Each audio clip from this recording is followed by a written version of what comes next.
সব শেষে মরবি তুই। আমি আনুবিস, মৃত্যুর দেবতা। মৃত্যু আমার দাস।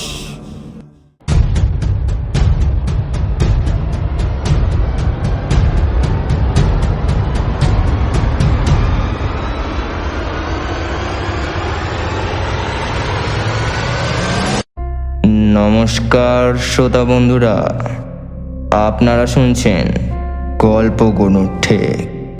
আমাদের আজকের নিবেদন রাজা মুখার্জির কলমে অভিশপ্ত দেবতা, দ্য গড অফ ডেথ। গল্প পাঠে সুদীপ, অতনুর ভূমিকায় শুভদীপ, বিকাশবাবুর ভূমিকায় সুরঞ্জন ও অন্যান্য চরিত্রে নন্দিতা, জয়দীপ ও শুভজিৎ, এবং গল্পের সূত্রধার আমি নিকোলাস। শুরু করতে চলেছি আমাদের আজকের গল্প। কলিং বেলের শব্দ শুনে অতনু দরজা খুলতেই বিকাশবাবুর সাথে দেখা। পরনে একটা নীল রঙের টি শার্ট, চোখে রিমলেস চশমা, মুখে ফ্রেঞ্চ কাট দাড়ি। বিকাশবাবু একসময় আর্কিওলজিতে হেড অফ দ্য ডিপার্টমেন্ট ছিলেন কলকাতা ইউনিভার্সিটিতে। অতনুর সাথে বিকাশবাবুর আলাপ হয়েছিল ফাইনাল ইয়ারে। দারুণ মেধা ও পর্যবেক্ষণ ক্ষমতার জন্যই অল্প সময়ের মধ্যেই তার খুব প্রিয় ছাত্র হয়ে উঠেছিল অতনু। বিকাশবাবুর হাতে একটা মূর্তি দেখে বেশ উৎসাহিত হয়ে সে বলল, আরে এটা তো আনুবিস, গড অফ ডেথ। অসাধারণ, একদম ঠিক বলেছ। বলো তো, আনুবিস কে? মিশরের মৃত্যুর দেবতা, যাকে শিয়াল দেবতাও বলা হয়।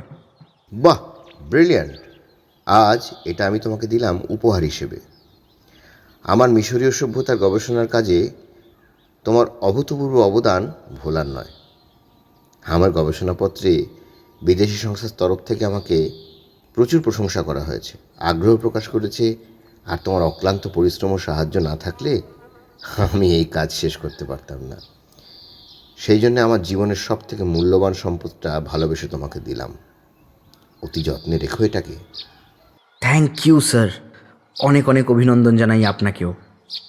আপনার অনুপ্রেরণা ও আশীর্বাদ পেয়েই তো এই হিস্ট্রি সাবজেক্ট নিয়ে এখন আমি অধ্যাপক হতে পেরেছি। খুবই ভালো লাগে আর গর্ববোধ হয় তোমাদের জন্যে। আগামী প্রজন্মকেও তোমরা এভাবেই শিক্ষাদান করবে। অনেক দিন ধরেই এরকম একটা মূর্তির সন্ধান করছিল অতনু। আর পুরাতন মিশরীয় মূর্তি সংগ্রহ করা যে তার শখ, সেটা বিকাশবাবু জানতেন। আজকে মূর্তি দিয়েই বিকাশবাবু বিদায় নিলেন। অতনু রাতের খাবার দাবার খেয়ে ঘুমিয়ে পড়ল। ঘুম গাঢ় হতেই হঠাৎ স্বপ্নে সে দেখতে পেল এক অজানা অচেনা জায়গাতে সে রয়েছে, আর কতগুলো মমি তার চারপাশে যেন জীবন্ত হয়ে উঠেছে। তীব্র প্রতিবাদ আর ক্রোধ মিশিয়ে অতনুকে তারা বলছে, তুমি প্রস্তুত হও, তুমি প্রস্তুত হও তোমার মৃত্যুর জন্য, তোমার দিন শেষ। সমস্ত আকাশ বাতাস সারা পৃথিবী জুড়ে যেন সেই একই কথা অনুরণন হচ্ছে, আর সাথে বহুদূর থেকে অস্ফুট আর্তনাদ শোনা যাচ্ছে। সেই আর্তনাদ গভীর ভয়ের সঞ্চার করছে হৃদয়ে। আর সেখানে মমিরা মন্ত্রমুগ্ধর মতো এক দেবতার আরাধনা করছে। হঠাৎ অতনুর পিছন থেকে এক মমির হাত এসে পড়ে তার কাঁধে। কি গো ভালো আছো? আছো আছো আছো আছো এ কি, এটা তো বিকাশ স্যার। এসব কি হচ্ছে কিচ্ছু বুঝতে পারছি না। তার সাথেই দেখতে পাচ্ছি মৃত্যুর দেবতাকে। না! চিৎকার শুনে অতনুর বাবা মা পাশের ঘর থেকে এসে হাজির হয়ে দরজা ধাক্কাতে থাকেন। অতনু দরজা খুলে দেয়। কিরে, কি হয়েছে? এভাবে চিৎকার করলি কেন তুই? অতনুর কাছ থেকে সব শুনে মা বলেন, তুই আমাদের ঘরে শুতে আয়। সেই দিনের মতো কোনো মতে রাত কেটে যায়। পরের দিন কলেজে অধ্যাপনা সেরে বাড়ি ফিরে এসে রাত 9টা নাগাদ যখন সে খাবার টেবিলে বসতে যাবে, এমন সময় হঠাৎ ফোনটা বেজে ওঠে। ফোনটা রিসিভ করে অতনু বলে, হ্যালো। অতনুবাবু বলছেন? হ্যাঁ বলছি। আপনি কে? কি দরকার?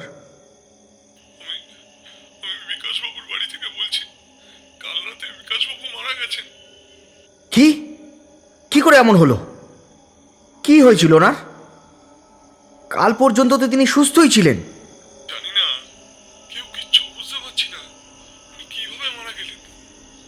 আচ্ছা, আমি আসছি।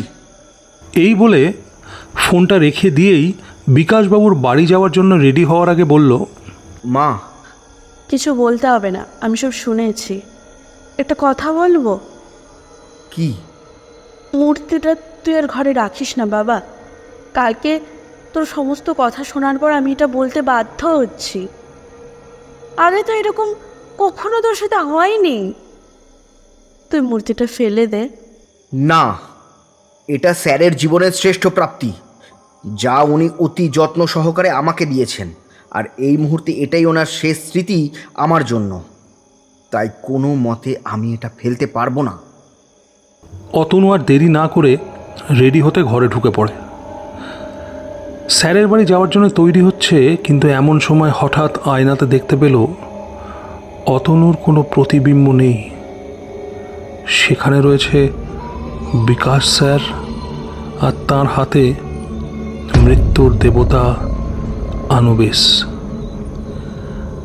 ধীরে ধীরে সেই মূর্তি বড় হয়ে বিশাল আকার ধারণ করে উঠছে, আর গোটা ঘর কাঁপিয়ে ভেসে এলো একটা ভয়ঙ্কর কণ্ঠস্বর।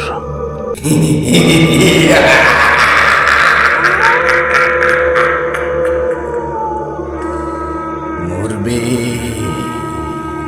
মরবে, সবাই মরবে। স্যার মরেছে, এরপর তোর বাবা মা মরবে,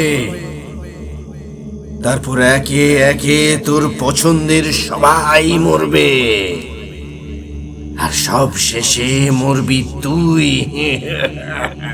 আমি আনুবিস, মৃত্যুর দেবতা।